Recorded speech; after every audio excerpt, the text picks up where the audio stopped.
सुप्रभातं छात्राः। षष्ठकक्षायाः सर्वेभ्यः छात्रेभ्यः हार्दिकं स्वागतं।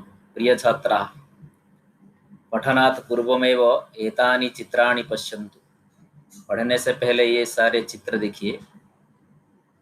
येषु चित्रेषु के भवन्ति ते च भारतस्य कुत्र कुत्र सन्ति इति अवलोकनं कुर्वन्तु। भारत के कहाँ कहाँ ये सभी है जगह आप अवलोकन कीजिए।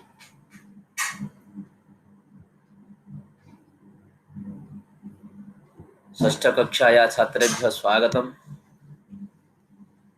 Let us study Sanskrit presents Ruchira प्रथम भागः षष्ठ पाठः समुद्रतटः इत्यस्य द्वितीय भागं पठावः।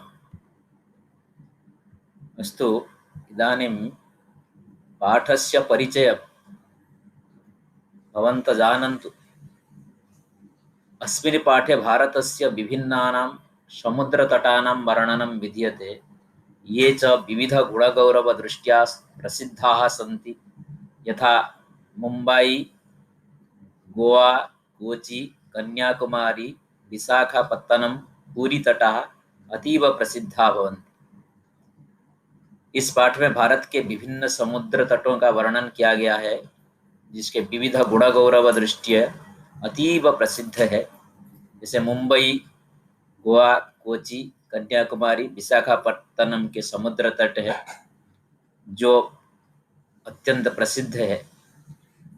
इस पाठ में समुद्र तट का स्वाभाविक वर्णन दिखाई दे रहा है और अपीच पाठे तृतीया चतुर्थी विभक्तिनां प्रयोगः बहुशः दृश्यते, जो कि छात्रों को हित के लिए बनाए गए हैं। और आप सभी इसमें समुद्र तटों का चित्र देख सकते हैं। समुद्र तट पाठ का जो शीर्षक का परिचय है, समुद्रस्य तटः, समुद्र तट, समुद्र नाम सागर, जलधि, पारावार, सरित्पति, तटः इत्यस्य अर्थ तीरम, समुद्र का किनारा, सी बीच को बोलते हैं आंग्ल भाषा में। इदानीं पाठस्य आदर्शवाचनं करोमि, भवन्तः सर्वे ध्यानेन पश्यन्तु। और पढ़ने के समय आप लोग एक चीज ध्यान रखिएगा कि जिसमें हरित वर्ण में रेखांकित किए गए पद चतुर्थी विभक्ति का प्रयोग किया गया और रक्त वर्ण से रेखांकित किया गया पद जो है तृतीया विभक्ति का रूप है, जो कि हम इस पाठ के पहले भाग में तृतीया और चतुर्थी विभक्ति का प्रयोग हम सचित्र चित्र माध्यम से पढ़ चुके हैं। इदानीं अहम् आदर्शवाचनं करोमि।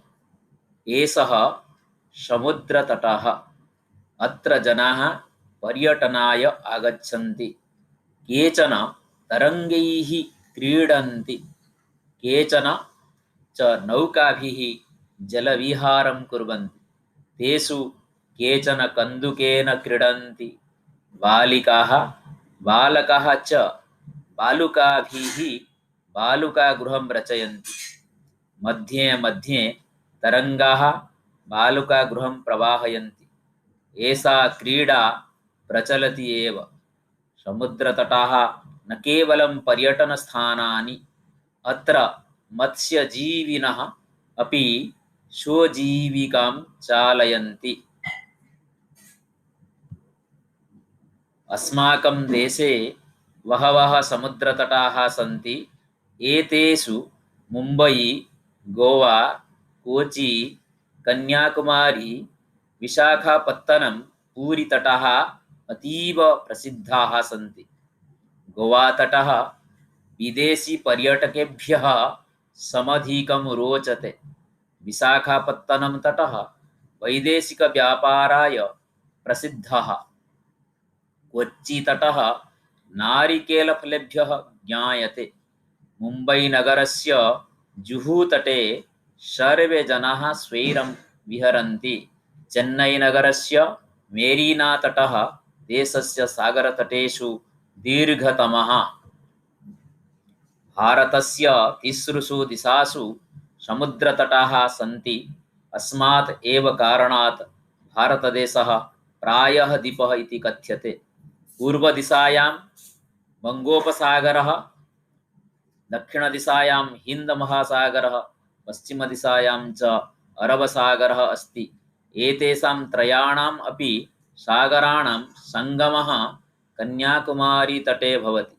अत्र पूर्णिमायां चन्द्रोदयः सूर्यास्तं च युगपदेव द्रष्टुं शक्यते।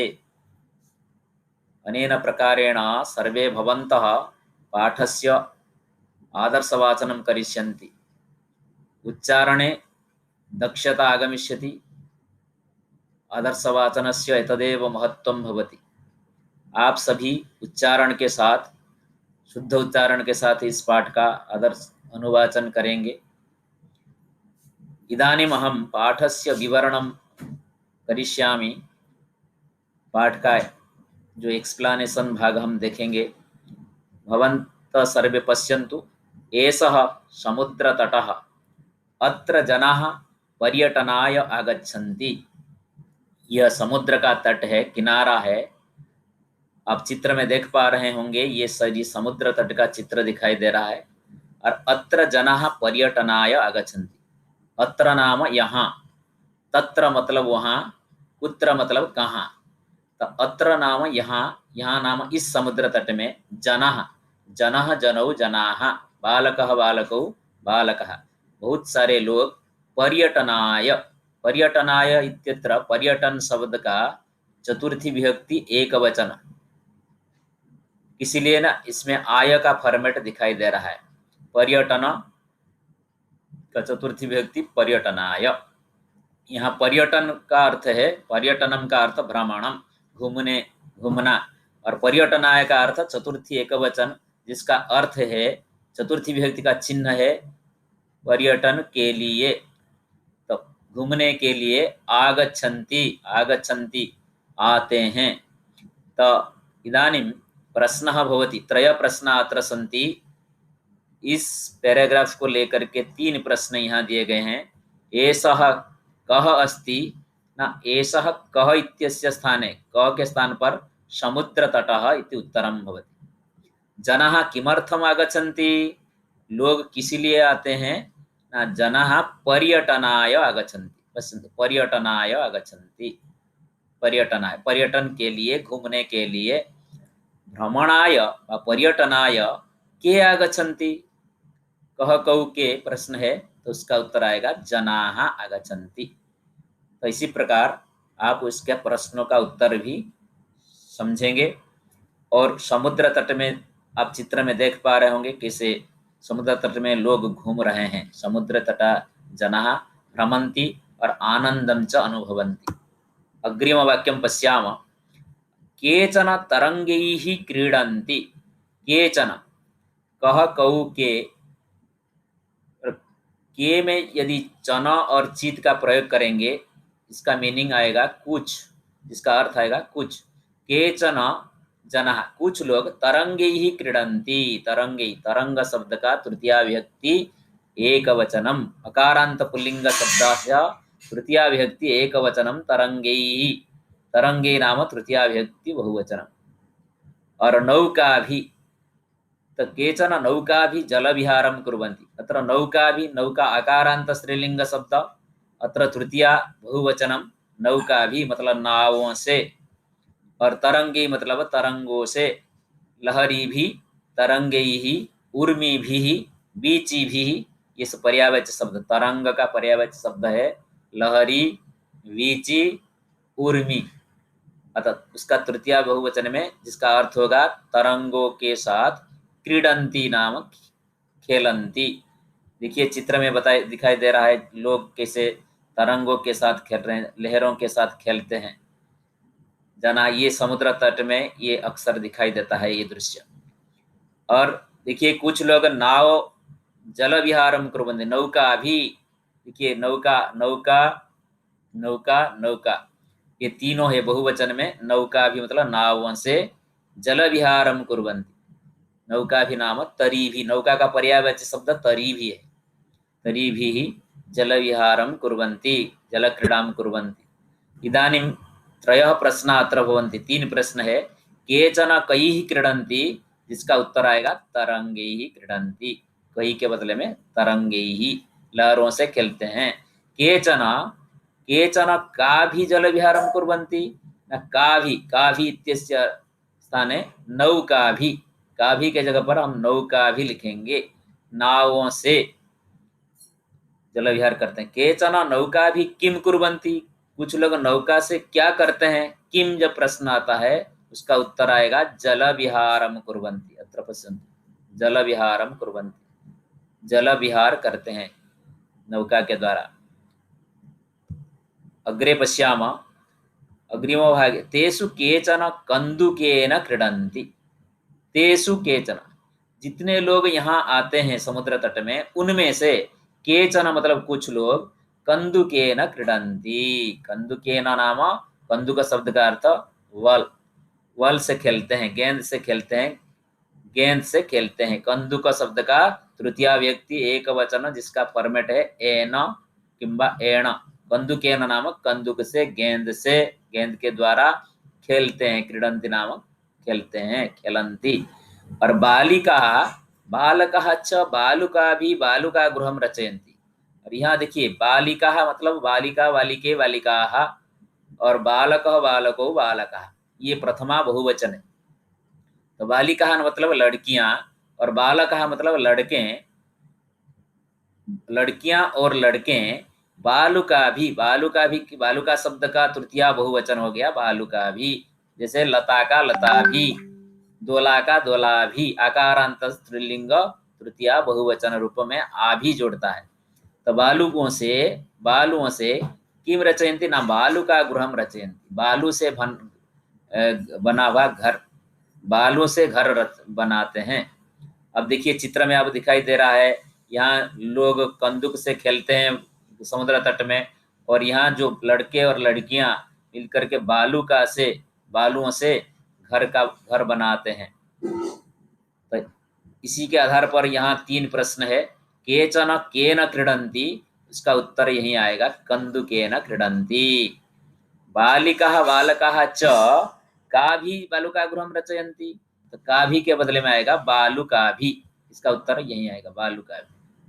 फिर बालकः बालिका च बालुका भी किम रचयन्ति, तो उसका उत्तर आएगा बालुका गृहं रचयन्ति। जब किम प्रश्न आएगा, क्या रचना करते हैं, निर्माण करते हैं, तो उसका उत्तर आएगा बालुका गृहं।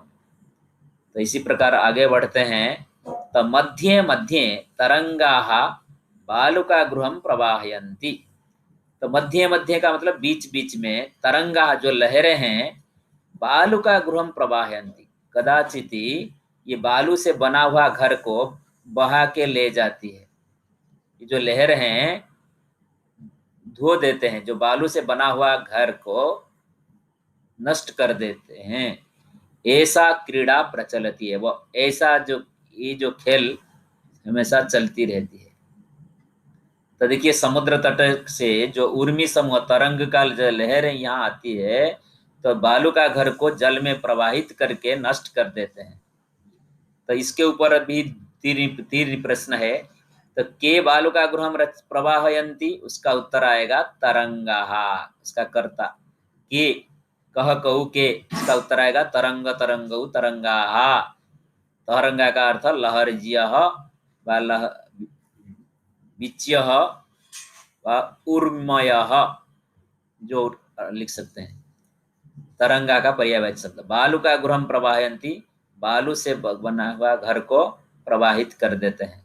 तरंगा किम प्रवाहयन्ति, जब क्या प्रवाहित करते हैं, नष्ट। बालू का गृहम, उसका उत्तर आएगा बालू का गृहम। तो का प्रचलति, उसका उत्तर आएगा क्रीड़ा प्रचलति। अस्तु, इदानीं समुद्रतटाः न केवलं पर्यटनस्थानानि, अत्र मत्स्यजीविनः अपि स्वजीविकां चालयन्ति। ये समुद्र के जो तट है, न केवलम नाम नॉट ओनली, केवल पर्यटन का स्थान नहीं, घूमने फिरने का जगह नहीं है। अत्र नाम यहाँ, इस समुद्र तट में मत्स्यजीविनः, मत्स्यजीविनः का मतलब है जो मत्स्य को, मछलियों को जीविका बना के जो अपना जीवन बिता बिताते हैं, उसको मत्स्यजीवी कहते हैं। तो मत्स्यजीविनः बहुवचन में आया। मत्स्यजीविनः नाम मछुआरे लोग व कैवर्तकाः अपि स्वजीविकां चालयन्ति, अपने जीवन चलाते हैं। ये मत्स्य समुद्र में मछली पकड़ करके उसको ला के बाजार में बेच करके पैसा कमाते हैं, उसी से अपना परिवार का निर्वाह करते हैं। यहाँ लिख समुद्रस्य तीरे कैवर्तकाः मत्स्यादीनि विक्रीय धनानि अर्जयित्वा जीविकायाः निर्वहणं कुर्वन्ति, जीविका निर्वाह करते हैं। आप चित्र में देख सकते हैं कैसे मछुआरे लोग यहाँ मछली पकड़ करके समुद्र से उनको बेच करके पैसा कमा रहे हैं। ये समुद्र तट आजकल क्या हो गया, केवल पर्यटन स्थान नहीं है, घूमने फिरने का जगह नहीं है। ये अपने इससे मछुआरे लोग अपने जीविका निर्वाह भी करते हैं। तो इसके देख सकते हैं आप उसको पर्यटन स्थान का अर्थ टूरिस्ट प्लेस ये नहीं। और समुद्र, इसके ऊपर एक प्रश्न दिया गया के स्वजीविकां चालयन्ति, उसका उत्तर आएगा मत्स्यजीविना। हाँ, मत्स्य को जीविका जो बनाते हैं ये मछुआरे लोग स्वजीविका चालन करते हैं। अब आइए नेक्स्ट में, अस्माकं देशे बहवः समुद्रतटाः सन्ति, एतेषु मुम्बै, गोवा, कोचि, कन्याकुमारी, विशाखापत्तनम, पूरीतटाः अतीव प्रसिद्धाः सन्ति। अत्र पश्यन्तु, अस्माकं देशे बहवः समुद्रतटाः, हमारे देश में, अस्माकं देशे, अस्माकं नाम षष्ठी बहुवचन, अस्माकं हमारे देशे नाम देश में, बहवः समुद्रतटाः सन्ति, बहुत सारे समुद्र तट है। एतेषु, इन समुद्र तटों में से मुंबई, गोवा, कोची, कन्याकुमारी, विशाखापत्तनम, पूरी इत्यादि समुद्र तट अतीब प्रसिद्ध है। और आप उसको चित्र के माध्यम से देख सकते हैं। और देखिए ये मुंबई का जो जुहू तट है, मुंबई नगरी का जुहू तट है, समुद्र किनारा है।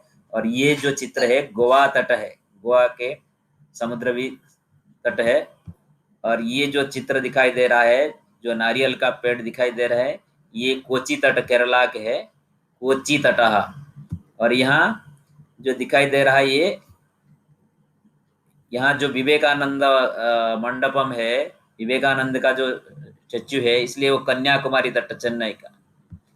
और ये जो है विशाखापत्तनम तट है, विशाखापत्तनम के है, वाइजैक के।